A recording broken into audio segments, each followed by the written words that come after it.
Арғын Жүнісовтың Қарағанды металлургия комбинат шежіресінде алатын орны ерекше. Ол өзінің еңбек жолын сонау Ұлы Отан соғыс жылдары 14 жасында Жолымбет шахтасынан бастаған еді. Бірнеше жылдардан кейін Теміртаудағы Қазақ металлургия заводына Мартин пешіне жұмысқа орналасады. Нағыз отты еңбектің алғашқы әліппесін осы заводта меңгерген болатшы Қарағанды металлургия комбинатында 600 тонналық Мартин пеш ашылғанда сонда ауысады. Сөйтіп Майталман болатшы жарты ғасырлық еңбек жолмен нағыз ерен еңбектің үлгісін танытады. Мен алғашқы мұнда қазақ жігіттері 1-2 жыл бұрын келген ғой. Соғысқа алғанда оны қазақ заводы жібереді деп осыны алып кетемін, алып келген бәрі. Мен өзім келгем. 47 жылы апрель айында келдім. Содан бері 51 жыл істеп шықпай 98 жылы неттім ғой. Кемпір қайтыс болған кез. 70 жасқа келдім шықтым. Құрметті металлург Қаршадай бала күніне еңбекке араласып, өмірде мол тәжірибе жинақтады.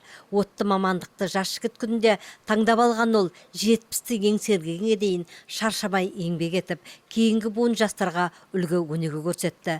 Табиғатынан еңбекпен шынығып өскен қазақ жігітіне алып өндірісте алғашқы Қазақстан шойынын алу бақыты да бұйырыпты. Міне осы сәттерден болатшы Арғын Жүнісовтың еңбектегі жұлдызды сәттері басталды деуге болады. 1964 жылдың 1 қазанында Қарағанды металлургия комбинатының Мартин пешінде Арғын Жүнісов басқарған бригада алғашқы болатталды. Бұл металлургия комбинаттың шежіресіндегі тарихи оқиғалардың бірі болып саналады. Белгілі болатшы Арғын Жүнісов Қазақстанның құрметті металлург атағын Қазақ металлургия завод қабырғасында жүргенде 1963 жылы алған болса, 1984 жылы оған Қазақстан жастарының ұстазы атағы берілді. Ал 1985 жылдан Теміртау қаласының құрметті азаматы.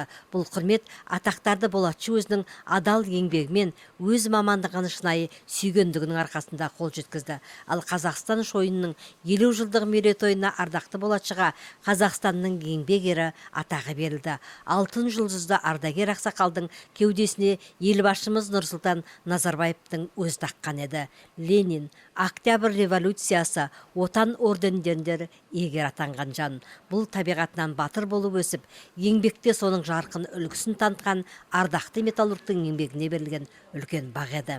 Металлургтердің атасы, құрметті металлург, Қазақстанның еңбек ері Арғын Жүнісовтың жолын теміртаулық металлургтердің бірнеше буын өкілдері жалғастырып келеді. Мына жалған дүниеден ардагердің өзі кеткенмен оның салған ізі қалды. Металлургияның алыбы, қаламыздың аяулы ақсақалымен қоштасу қарашаның 15 күні сағат 10:30-да Теміртау қаласының мәдениет сарайында өтеді.